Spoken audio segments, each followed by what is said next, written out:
पाकिस्तान में किसी शोबे में डॉक्टर हो, इंजीनियर हो, नर्सिस हो, नर्सा दे हर वक्त टेलीफोन लाया तो 6 उन्होंने बॉयफ्रेंड रखे। डॉक्टरों को मुतासर कर रही ने, मरीजों का कोई ख्याल नहीं उन्होंने करना। डॉक्टर आउटसाइड वर्ल्ड में, यूरोप में, ऑस्ट्रेलिया में, नॉर्थ अफ्रीका में, ठीक है, मिडल ईस्ट में, they can not think of making हड़ताल, क्योंकि मरीज जो है ना वो उन पे डिपेंड करते हैं। डॉक्टर्स की जो जॉब है वो एक नोबल जॉब है, वो सिर्फ एक डॉक्टरी करके पैसा कमाना नहीं है, वो उनका एक रूहानी ताल्लुक बन जाता है। तो लेकिन वो रूहानी ताल्लुक को तो उन्होंने कभी समझा ही नहीं। बाहर के मुल्कों में जो मरीज़ होते हैं वो डॉक्टर उसको पर्सनल तवज्जो देते, कोई भी बुखार भी किसी को चढ़ा हो वो उसके साथ बैठते हैं, उसको तसल्ली देते हैं, उससे बात करते हैं, टाइम देते हैं, आधी बीमारी उसकी वैसे ख़त्म हो जाती है। और यहाँ पे एक डॉक्टर को कुछ हुआ, पता नहीं गुजरा वाले कहाँ पे, सारे जो लोग हैं मरीज हैं उनको सजा दी जा रही है। ये इंसानियत है। डॉक्टर्स का जो पेशा है उसको तो हम बड़ा नोबल प्रोफेशन समझते हैं। हम समझते हैं कि वो हमारे लिए एक मसीहा का काम करते हैं। तो हमारे मसीहा जो है वो इतनी सी बात पे, मतलब एक बंदे की अगर गलती है, 2 की गलती है, तो उसकी सज़ा सारे लोगों को दे रहे हैं। मेरे जैसे जो बूढ़े लोग हैं, मैं इतनी दूर से आई हूँ, मेरे कंधे में सख्त दर्द है और मैं अपनी वो दवाई लेने आई हूँ। 5 दिन से वो औरत ने मुझे बताया कि हम जलील हो रहे हैं। पता नहीं कहाँ कहाँ से लोग बेचारे आते हैं। आजकल तो किराया भी इन्हीं लोगों से दिया जाता है आने जाने का, जो हालात है मुल्क के। Doctors are educated people, they should understand what's their duty. उनकी ड्यूटी ये नहीं है, डॉक्टर तो पहले ही याशी कर रहे हैं, वकील तो पहले ही याशी कर रहे हैं।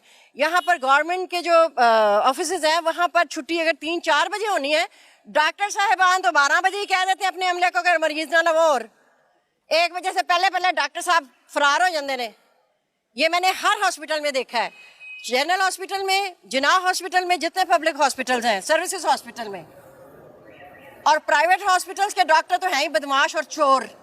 मैं हमीद लतीफ़ में गई हूँ, मुझे एलर्जी की प्रॉब्लम थी, डॉक्टर ने पता नहीं कितने टेस्ट लिख दिए और मैंने भी पागलों की तरह नोट नहीं किया। मैंने कहा ये हो सकता है 1500 रुपये का नाक का वो एक्सरे हुआ है, जो कि बाहर 300-400 का 500 का हो जाता है। फिर डॉक्टर ने कहा जी इसमें कुछ नज़र नहीं आया, और अखा नहीं ने डॉक्टर दी कुछ नज़र नहीं आया एक्सरे। अगर कोई ऐसी क्रूशल इशू है तो वो उसको नज़र आना चाहिए था एक्सरे में। फिर उसने कहा जी आपकी वो जो होगी नेजल इंडोस्कोपी होगी, वो 15,000 की होती है। तो मेरे पास तो इतने पैसे नहीं है हराम के, जो कि पाकिस्तान में रह के लोगों के पास इतना पैसा। मैं तो बाहर रह के 30 साल, मेरे पास तो इतने पैसे नहीं कि मैं 15,000 की इंडोस्कोपी कराऊं नाक की, जो इतना सा एरिया है नाक का, इतना सा। तो वो डॉक्टर को वैसे ही वो टॉर्च से नजर आ जाता है। उसकी इंडोस्कोपी कराने की क्या जरूरत है भाई? मैदे की इंडोस्कोपी तो इसलिए होती है कि वो अंदर बंदा घुस नहीं सकता। जिगर की होती है या मैदे की, जिसकी भी होती है, आंतड़ियों की होती है। इतना शौर तो मुझे भी है कि ये इतनी सी छोटी सी जगह इनसे जवाब ले लूं मैं। ये खड़े राणा राशिद साहब, जनरल सेक्रेटरी वाईडीएस, राणा साहब ने, कोई मियां साहब ने, राणा इनकी बात जो हमारी आंटी हैं, इनके जो गुस्सा है वो अपनी जगह बजा है, लेकिन मैं इनको एक तो ये चीज़ बताना चाहूँगा कि इनकी अंडरस्टैंडिंग कंप्लीट नहीं है कि रिलेटेड टू व्हाट हम स्ट्राइक कर रहे हैं, और स्ट्राइक से पहले हमने क्या क्या स्टेप्स लिए हैं।